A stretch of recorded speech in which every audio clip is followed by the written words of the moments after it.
देखो अगला प्रश्न है, निम्नलिखित में से कौन सा हस्तशिल्प स्थान सुमेलित नहीं है, यानी कौन सी हस्तकला का केंद्र कौन सा नहीं है वो आपको इसमें बताना है। देखिए दाबू प्रिंट, दाबू प्रिंट का जो संबंध है वो किससे है, छिंपो का आकोला चित्तौड़गढ़ में है, ये आपका बिल्कुल सही दे रखा है। अजरक प्रिंट का जो संबंध है ये किससे है, बाड़मेर से है, ये भी सही दे रखा है। उस्ता कला का जो संबंध है वो कहाँ से आपका, बीकानेर से है, ये भी सही है। लेकिन जटपट्टी इसका संबंध नागौर, ये गलत दे रखा आपको, ठीक है। ऑप्शन फोर्थ है, ये इसका आंसर होगा। देखिए दाबू प्रिंट की बात करें तो छिप्पो का अकोला चित्तौड़गढ़ से इसका संबंध है, और दाबू प्रिंट में जिस स्थान पर रंग नहीं भरना होता है उस स्थान पर लेई या फिर लुगदी से उस स्थान को पर्टिकुलर दबा दिया जाता है, और उसके बाद में वहां पर रंग है, शेष जो भाग रह जाता है वहां पर रंग भरा जाता है। छिप्पो का अकोला जो है वो दाबू जो है वो मिट्टी और गोंद के दाबू के लिए जाना जाता है, जबकि बालोतरा में मिट्टी का दाबू, सवाई माधोपुर में मोम का दाबू, और आपको पूछा जाता है कि गेहूं के बिंदन का दाबू कहाँ का फेमस है, तो ये आपका सांगानेर और बगरू जयपुर का ये फेमस है। अजरक प्रिंट की बात करें तो अजरक प्रिंट का संबंध भी बाड़मेर से है, और अजरक प्रिंट में दोनों ओर छपाई होती है, और मुख्य रूप से लाल और नीले रंग में। कौन से रंग में, लाल और नीले रंग में। ये भी एग्जाम में पूछा हुआ है, लाल और नीले रंग से अजरक प्रिंट है उसकी छपाई करने का कार्य किया जाता है। एक मल्लीर प्रिंट है, उसका संबंध भी बाड़मेर से है, उसमें कत्थई और काले रंग की लालिमा लिए हुई जो पृष्ठभूमि है उसमें कार्य किया जाता है, और उस कला का संबंध है वो आपका बीकानेर से है।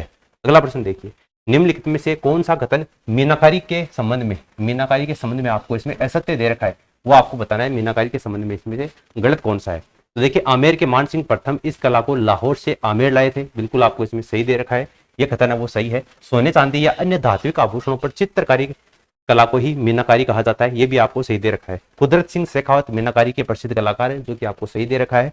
बीकानेर इस कला के लिए प्रसिद्ध है, ये गलत है। बीकानेर जो है वो इस कला के लिए प्रसिद्ध नहीं है, जयपुर इस कला के लिए प्रसिद्ध है, और आपको यहाँ पर दे भी रखा है आमेर के शासक जो मान सिंह है ये मीनाकारी को लाहौर से लेकर आए थे। हालांकि पर्शिया ईरान की है मूलतः ये कला, अकबर पर्शिया या ईरान से लाहौर लेकर आए थे, उसके बाद में मान सिंह इसको लाहौर से आमेर लेकर आए थे। कुदरत सिंह शेखावत इसके प्रसिद्ध कलाकार हैं, और 1988 में कुदरत सिंह शेखावत को इस कला के लिए पद्मश्री पुरस्कार से भी सम्मानित किया जा चुका है। ठीक है, अगला प्रश्न देखिए, अली राजा रुकनुद्दीन, रुकनुद्दीन अली राजा हिसामुद्दीन उस्ता, हिसामुद्दीन उस्ता का नाम आते ही आपको समझ में आ गया होगा ये कौन सी चित्रकला शैली से संबंधित है, तो ये आपकी उस्ता कला, और उस्ता कला जो है वो कहाँ की, आपकी बीकानेर की है। ठीक है, अली राजा है, रुकनुद्दीन है, हिसामुद्दीन है, कायम खां है, असीर खां है, हसन है, महमूद है, इसके अलावा साहिबुद्दीन है, अहमद अली है, कासिम है, ये सारे उस्ता कला के कलाकार हैं। इसके अलावा आपको मथेरन कला के कलाकार भी एग्जाम में पूछा जाता है, जिसमें चंदूलाल, मुन्नालाल, जय किशन, मुकुंद, शिवराम, रामलाल, ये सारे कौन सी आपके मथेरन कला के प्रमुख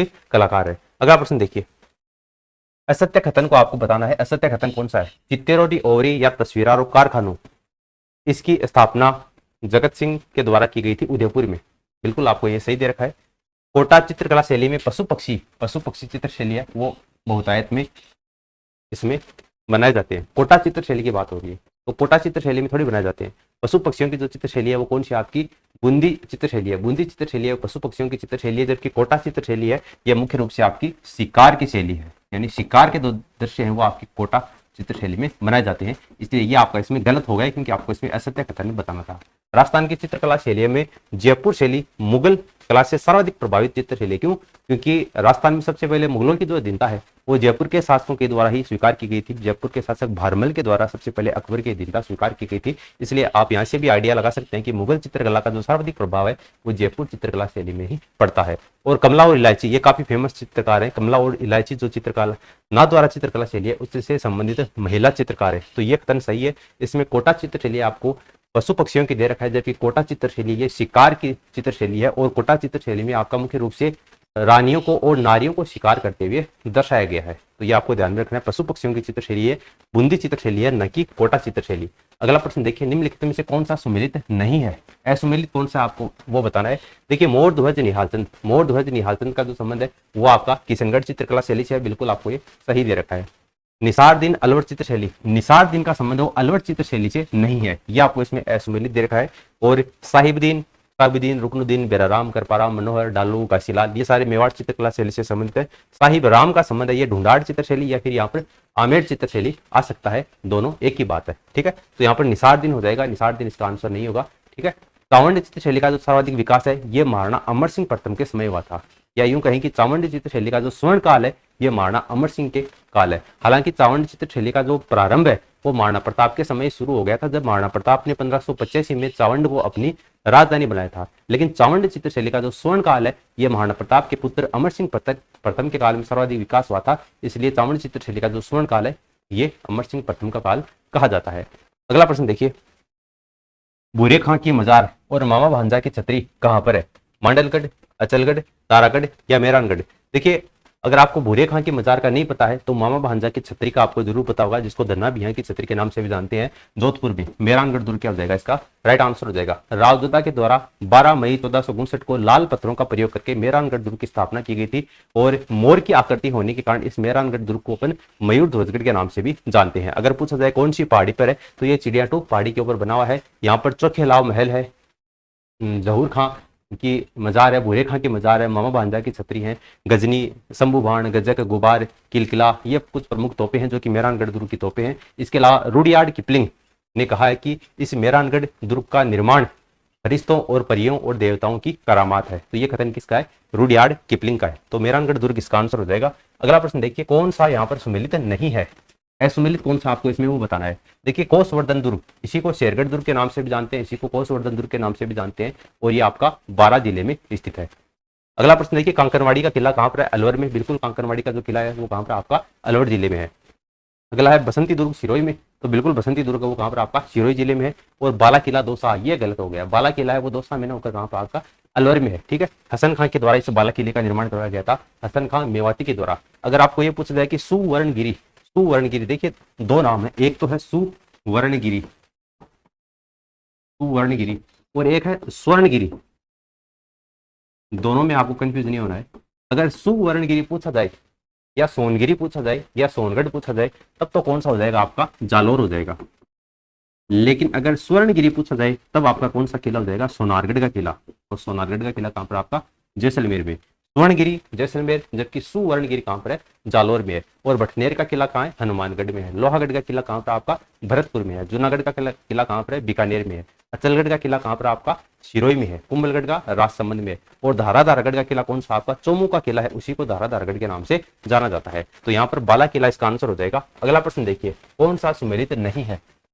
कौन सा सुमेलित नहीं है? कौन से दुर्ग या शहर का परिवर्तित नाम कौन सा है? ये आपको बताना है। चित्तौड़गढ़ दुर्ग का खिजराबाद, बिल्कुल अलाउद्दीन खिलजी ने चित्तौड़गढ़ दुर्ग पर विजय करने के बाद में अपने पुत्र खिजर खां के नाम पर इसका नाम खिजराबाद कर दिया था। आमेर का मोहम्मदाबाद, ये गलत देख है, आमेर का मोहम्मदाबाद नहीं है, ये गलत है। इसका मतलब आपका यही आंसर हो जाएगा।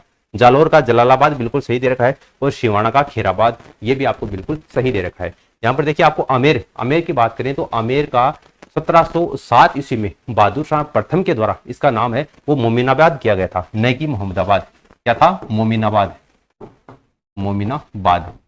और घटना कब की है? 1707 की है। शासक कौन था? मुगल शासक बहादुर शाह प्रथम। ठीक है, और 1568 ईस्वी में उदयपुर का नाम मोहम्मदाबाद किया गया था। तो ये मोहम्मदाबाद जो नाम है ये किसका है? आपका उदयपुर का है, न कि ये आमेर का है। तो ये आपका इसमें असुमेलित आपको दे रखा है। अगला प्रश्न देखिए, मानसून महल के नाम से किसे जाना जाता है? तो सज्जनगढ़ दुर्ग जो है, सज्जनगढ़ दुर्ग, उसको मानसून महल के नाम से जाना जाता है। ये भी आपको ध्यान में रखना है। और सज्जनगढ़ दुर्ग है कहां पर? आपका उदयपुर में। जिलों की नगरी जो उदयपुर है वहां पर आपका सज्जनगढ़ दुर्ग है, और इस सज्जनगढ़ दुर्ग को मानसून महल के नाम से जाना जाता है। महाराणा सज्जन सिंह के द्वारा मानसून की जो गतिविधियां हैं उसको रिकॉर्ड करने के लिए इस मानसून महल का निर्माण किया गया था। कौन सी पहाड़ी पर? ये तो बांसदरा पहाड़ी पर यह बना हुआ है, और इसको मेवाड़ का मुकुटमणि कहा जाता है। अगला प्रश्न देखिए, कौन सा यहाँ पर सुमेलित नहीं है? एक तरफ महल दे रखे हैं और कौन से जिले में है? कौन सा महल कौन से जिले में है? कौन सा यहाँ पर असुमेलित दे रखा है वो आपको बताना है। यहाँ पर देखिए, मुबारक महल टोंक में, बिल्कुल मुबारक महल टोंक में है। अभेड़ा महल कोटा में है, जबकि बनेड़ा महल भीलवाड़ा में है। अबलिमेणी का महल, जिसको हड़ौती का ताजमहल कहते हैं, कोटा में है। और एक थम्बिया महल है वो आपको उदयपुर दे रखा है, ये गलत है। एक थम्बिया महल है ये उदयपुर में नहीं है, जबकि एक थम्बिया महल, जिसको उदय विलास महल के नाम से भी जानते हैं, ये आपका डूंगरपुर में स्थित है। और इस एक थम्बिया महल का जो निर्माण है वो महाराजा शिव सिंह के द्वारा किया गया था। वास्तव में ये एक शिव मंदिर है, और गेप सागर जो झील है डूंगरपुर में, गेप सागर झील, उसके किनारे ये बना हुआ है। अगर एक थंबा महल पूछा जाए, ये तो है एक थम्बिया महल, और अगर आपको ये पूछा जाए कि एक थंबा महल, एक थंबा महल, या यूं पूछा जाए कि प्रहरी मीनार, प्रहरी मीनार ये कहां पर है? एक ही बात है। एक थम्बा महल पूछा जाए या फिर प्रहरी मीनार कहाँ पर है, तो ये आपकी मंडोर जोधपुर में है। और मुबारक महल कहाँ पर आपका, टोंक में है, जो कि बकरा ईद के दिन ऊँट की बलि यहाँ पर दी जाती थी। बकरा ईद के दिन ऊँट की बलि यहाँ पर दी जाती है, लेकिन वर्तमान में ऊँट की बलि है वो गैर कानूनी है, इसलिए वर्तमान में ये बंद है। और मुबारक महल की बात करें तो मुबारक महल एक आपका जयपुर में भी है, जयपुर में भी है एक मुबारक महल, और ये मुबारक महल है ये आपका टोंक में भी है, दोनों जगह पर है। तो ये आपका इसमें सही है, ये इसमें आपको गलत दे रखा है, इसलिए ये इसका आंसर हो जाएगा। अगला प्रश्न देखिए, दूध बावड़ी माउंट आबू में है, बिल्कुल सही बात है। चांद बावड़ी, आबानेरी दोसा, हाड़ी रानी की बावड़ी राजसमंद, और नौलखा बावड़ी डूंगरपुर। देखिए नौलखा बावड़ी है वो कहाँ पर आपके डूंगरपुर में, बिल्कुल सही है।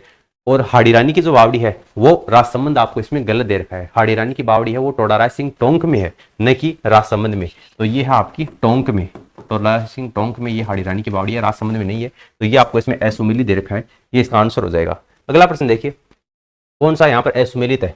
पुष्य हवेली उदयपुर है क्या? नहीं, पुष्य हवेली है ये उदयपुर न होकर कहाँ पर आपकी जोधपुर में है। पुष्य हवेली कहाँ पर है? जोधपुर में है। गुरुस्थल का प्रवेश द्वार कौन सा है? जोधपुर, वहां पर है ये।